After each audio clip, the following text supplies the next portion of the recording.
Hello friends, welcome है आप सभी का आईएएस पॉइंट के यूट्यूब चैनल में। जैसा कि आप सभी जानते हैं, हमारा जो सेक्शन है यह आपका इंपॉर्टेंट क्वेश्चंस का रहता है, जिसमें हम डेली 10 क्वेश्चंस को डिटेल के साथ देखते हैं। क्वेश्चन शुरू करने से पहले मैं आपको बता दूं कि यूपीएसआई महासंग्राम 2021 नोट्स जो कि यूपीएसआई के सिलेबस पर आधारित है, यह नोट्स मात्र आपको 150 रुपये में दिया जा रहा है। सिलेबस में जितने भी टॉपिक है सभी कवर किए गए हैं। लगभग 250 पीडीएफ का संग्रह जो कि आपका टॉपिक टू टॉपिक होगा, जैसे सामान्य हिंदी, मूल विधि, सामान्य अध्ययन यानी कि संपूर्ण जीएस, उत्तर प्रदेश विशेष, गणित, तर्क परीक्षण, कंप्यूटर और प्रमुख संस्था जैसे जो कई इंपॉर्टेंट टॉपिक है सभी कवर किए गए हैं। अगर आप नोट्स प्राप्त करना चाहते हैं तो स्क्रीन पर दिखे हुए नंबर पर आप मैसेज कर सकते हैं, और अगर नोट्स लेने में कोई भी डिफिकल्टी आती है तो आप इसी नंबर पर कॉल भी कर सकते हैं। इसके साथ साथ हम आपको बता दें कि SSGD के भी नोट्स दिए जा रहे हैं, जिसका जो प्राइस है वह है 299, जो कि सीमित समय तक है। तो अगर आप परचेस करना चाहते हैं तो वह भी इसी नंबर से परचेस कर सकते हैं। क्वेश्चन नंबर पहला है, क्षेत्रीय परिषदों का गठन किसके द्वारा किया जाता है? ऑप्शन है आपके पास राष्ट्रपति, प्रधानमंत्री, लोकसभा अध्यक्ष या फिर गृह मंत्री। क्वेश्चन कह रहा है कि जो क्षेत्रीय परिषद है इसका गठन क्षेत्रीय परिषद का गठन किसके द्वारा किया जाता है? तो मैं आपको बता दूं कि क्षेत्रीय परिषदों का जो गठन है यह राष्ट्रपति के द्वारा किया जाता है। तो आपका सही जवाब है ऑप्शन नंबर ए। क्षेत्रीय परिषदों का गठन के संबंध में राज्य पुनर्गठन अधिनियम 1956 की धारा 15 के अंतर्गत कौन सा राज्य पुनर्गठन अधिनियम 1956 की धारा, कौन सी धारा है? 15। इसके अंतर्गत यह प्रावधान किया गया है कि क्षेत्रीय परिषदों का गठन राष्ट्रपति के द्वारा किया जाएगा। क्षेत्रीय परिषदों का सृजन हुआ है। ऑप्शन है आपके पास संविधान के द्वारा, संसदीय कानून के द्वारा, सरकारी संकल्प के द्वारा या फिर राष्ट्रीय विकास परिषद के द्वारा। क्वेश्चन में है कि जो क्षेत्रीय परिषद है इसका सृजन हुआ है, यानी कि कैसे उसका सृजन हुआ है? तो संसदीय कानून के द्वारा ही क्षेत्रीय परिषदों का सृजन हुआ है। भारतीय संविधान में क्षेत्रीय परिषदों के संबंध में कोई प्रावधान नहीं था। ठीक है, इसके बाद क्या हुआ? इसके बाद राज्य पुनर्गठन आयोग की जो रिपोर्ट है, जिस पर 1956 ईस्वी में संसद के अधिनियम के माध्यम से 5 क्षेत्रीय परिषद, कौन कौन से? उत्तर, दक्षिण, केंद्रीय, पूर्व और पश्चिम, इन 5 जो परिषद थी इनका क्या हुआ? गठन हुआ। किस किस का हुआ? उत्तर, दक्षिण, केंद्रीय, पूर्व और पश्चिम। किसके बाद हुआ? तो राज्य पुनर्गठन आयोग की जो रिपोर्ट थी 1956, इसमें क्या हुआ था? इसमें संसद के अधिनियम के माध्यम से, किसके माध्यम से? संसद के अधिनियम के माध्यम से इन 5 परिषदों का गठन हुआ। उत्तर पूर्वी क्षेत्र के लिए वर्ष 1971 में 6ठी क्षेत्रीय परिषद उत्तर पूर्व का गठन किया गया। ठीक है, कब? 1971 में। किसका? उत्तर पूर्व का गठन। प्रत्येक क्षेत्रीय परिषद का अध्यक्ष भारत के केंद्रीय जो गृह मंत्री है यह होते हैं। तो अगर आपसे पूछे कि किसके द्वारा होता है तो केंद्रीय मंत्री के द्वारा होता है।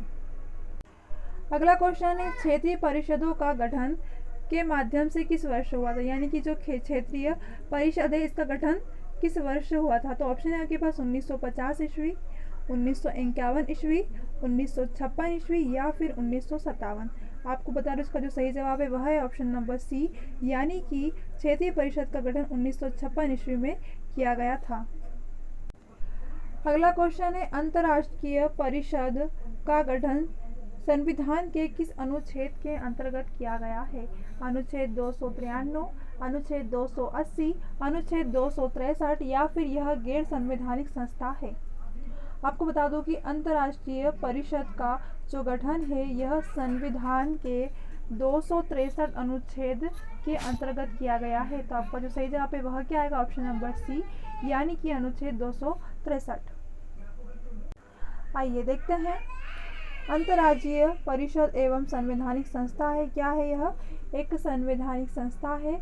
केंद्र तथा राज्यों के बीच समन्वय स्थापित करने के लिए राष्ट्रपति ऐसी परिषद का गठन कर सकता है। भारतीय संविधान के अनुच्छेद 263 में ऐसी परिषद की स्थापना या संगठन कहा जाए या प्रकृति या कार्य, इनका उल्लेख किया गया है। कौन से अनुच्छेद में? 263 में। अगर आपसे कहा जाए अंतर्राज्यीय परिषद का गठन या संगठन या प्रक्रिया या कार्य, इनका उल्लेख किसके कौन से अनुच्छेद में किया गया? तो आप क्या बताओगे? अनुच्छेद 263 के अंतर्गत।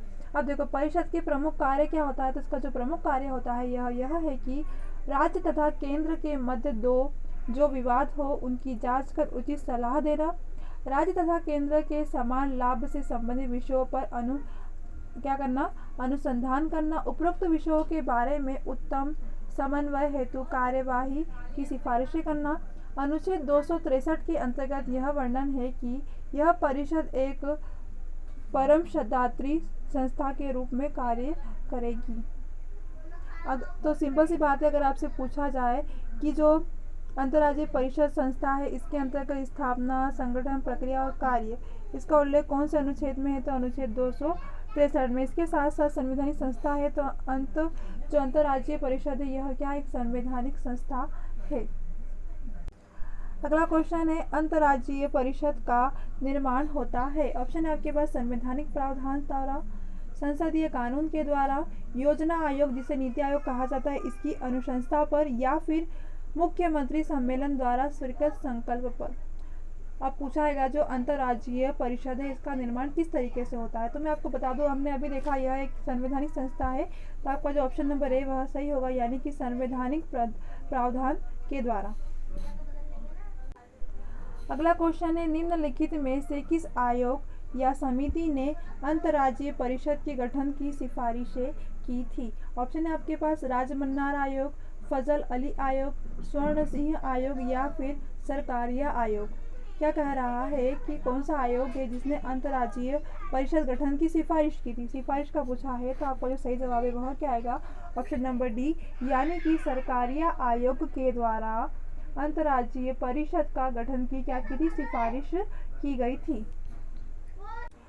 देखते हैं, सरकारिया आयोग रिपोर्ट ने 1987 में पेश की थी। कब? 1987 में। परंतु 20 वर्ष बीत जाने के पश्चात उस आयोग पर महत्वपूर्ण सिफारिशों को लागू नहीं किया गया। कितने? 20 वर्ष तक लागू ही नहीं किया गया। सिफारिश तो पेश की थी परंतु क्या हुआ, लागू नहीं किया गया। 1990 के अंतर्गत क्या हुआ, अंतर्राज्यीय परिषद अवश्य स्थापित की गई। कब की स्थापित का कहा है तो कब बोलोगे आप, 1990। परंतु आयोग की अन्य सिफारिशें पर किसी सरकार की गंभीरता से विचार नहीं किया। इसके बाद क्या हुआ, इसके बाद 1990 के बाद क्षेत्रीय दलों की भूमिका और अधिक बढ़ गई। तो आपसे पूछे कि रिपोर्ट, तो आप रिपोर्ट के क्या बताओगे, 1987, और इसकी जो सिफारिश है स्थापना कहा जाए, स्थापित कब किया है तो आपके बताओगे 1990 में। अगला क्वेश्चन है, सरकारिया कमीशन द्वारा संस्तुति की गई कि अंतर्राज्यीय परिषद का गठन संविधान के किस धारा के अंतर्गत किया गया है। ऑप्शन है आपके पास अनुच्छेद 236, अनुच्छेद 263, अनुच्छेद 352 या फिर अनुच्छेद 370। अब देखो कि कौन से अनुच्छेद के अंतर्गत सरकारिया कमीशन की स्तुति की गई है। तो मैं आपको बता दूं, इसी अंतर्राष्ट्रीय परिषद का गठन का जो संविधान है ये किस धारा के अंतर्गत आता है। तो आपको जो सही जवाब है वह है ऑप्शन नंबर बी, यानी कि 263। हम देखा था ना, स्थापना, संगठन, सिफारिशें सभी कब, 263 अनुच्छेद के अंदर। आपका जो सही जवाब क्या होगा, ऑप्शन नंबर बी, यानी कि 263 अनुच्छेद के अंतर्गत ही सरकारिया कमीशन द्वारा संस्तुति की गई थी कि अंतर्राज्यीय परिषद का गठन संविधान के अनुच्छेद 263 की धारा के अंतर्गत किया गया है। वही चीज़ दी गई है कि सरकारिया कमीशन के द्वारा संस्तुति की गई कि अंतर्राज्यीय परिषद का गठन कौन सी धारा के अंतर्गत, 263 के अंतर्गत किया गया है। क्वेश्चन है, अंतर्राज्यीय परिषद की स्थापना कब हुई। ऑप्शन है आपके पास 28 मई 1990, 28 मई 1990, 28 मई 1991 या फिर 28 मई 1992 में। अब देखो, अंतर्राज्यीय परिषद की स्थापना कब की गई, तो आपका सही जवाब होगा वह होगा ऑप्शन नंबर बी, यानी आपको तो पता है 1990 में होती है। अब डेट कौन सी है, पूरी डेट क्या होगी, 28 मई 1990। अगला क्वेश्चन है, अंतर्राज्यीय परिषद की नियुक्ति कौन करता है। राष्ट्रपति, प्रधानमंत्री, लोकसभा अध्यक्ष या फिर केंद्रीय गृह मंत्री। आई होप मुझे इसका आंसर आपको बताने की जरूरत ही नहीं है। क्या होगा, ऑप्शन नंबर ए, यानी कि राष्ट्रपति। अंतर्राज्यीय परिषद की नियुक्ति किसके द्वारा की जाती है, राष्ट्रपति के द्वारा की जाती है। अगला क्वेश्चन है, 1950 में भारत में योजना आयोग यानी कि नीति आयोग की स्थापना की गई। किसके द्वारा की गई है, ऐसा क्वेश्चन पूछा गया है। अब देखो, किसके प्रस्ताव के द्वारा की गई, संसद के एक अधिनियम के द्वारा की गई थी क्या, केंद्रीय मंडल में एक प्रस्ताव के द्वारा की गई थी क्या, राष्ट्रपति के एक अध्यादेश के द्वारा या फिर संविधान के एक प्रावधान के द्वारा। अब देखो, ये पहला जो था वो क्या था, कि वो जो 1950, देखो 1950 में जो भारतीय योजना आयोग, जिसे अब क्या कहा जाता है, नीति आयोग। अगर आपसे कहे कि योजना आयोग या नीति आयोग, तो ये दोनों चीज़ें क्या है, एक ही है, सबसे पहले तो याद रखना। इसके साथ साथ क्वेश्चन पूछ रहा है कि 1950 में भारत में योजना आयोग यानी कि नीति आयोग की स्थापना की गई, किस तरीके से की गई। तो मैं आपको बता दूं कि जो केंद्र मंत्रिमंडल है, इसके द्वारा एक प्रस्ताव दिया गया था, इसके द्वारा ही क्या हुआ, इसकी स्थापना हुई, किसकी, योजना आयोग यानी कि नीति आयोग की। कब, 1950 में। तो आपका जो सही जवाब है वह क्या होगा, ऑप्शन नंबर बी, यानी कि केंद्रीय मंत्रिमंडल के एक प्रस्ताव के द्वारा ही योजना आयोग, नीति आयोग की स्थापना की गई। सन कौन सा है, 1950 में। अब देखते हैं, योजना आयोग वर्तमान नीति आयोग एक असंवैधानिक संस्था है। देखो, योजना आयोग, नीति आयोग कैसी संस्था है, तो यह एक असंवैधानिक संस्था है। अब देखो, इसकी स्थापना 1950 में हुई थी, परंतु डेट क्या है इसकी, 15 मार्च 1950 को केंद्रीय मंडल द्वारा पारित एक प्रस्ताव के अंतर्गत प्रधानमंत्री जवाहरलाल नेहरू के द्वारा किया गया था।